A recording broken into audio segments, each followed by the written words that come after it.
அஸ்ஸலாமு அலைக்கும் friends. Idli, dosa, idiyappam, white ரைஸுக்கெல்லாம் சூப்பரான ஆட்டுக்கால் மொளவான குழம்பு எப்படி பண்ணுறதுன்னு பார்க்கலாம் வாங்க. இப்போ எல்லாம் ஆட்டுக்காலை க்ளீன் பண்ணி வக்கியே கடையில் கொடுத்துட்றாங்க.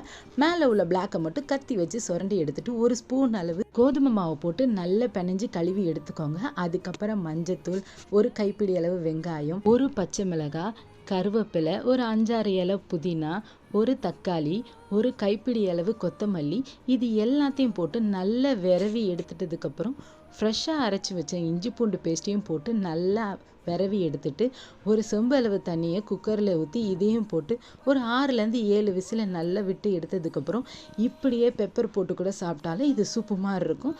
அப்படி இல்லைன்னா மொளவான மசாலா ஒரு 2 ஸ்பூனையும் போட்டு தேங்காய் வேணும்னா ஊற்றிக்கலாம், இல்லைன்னா வேண்டாம், போட்டு நல்லா கொதிக்க வச்சு ரைஸோடு வச்சு சாப்பிட்டா சூப்பராக இருக்கும். இது உடம்புக்கு ரொம்ப ஹெல்த்தி. மறக்காமல் சேனலை லைக் பண்ணி ஷேர் பண்ணி சப்ஸ்கிரைப் பண்ணுங்கள் ஃபார் மோர் வீடியோஸ்.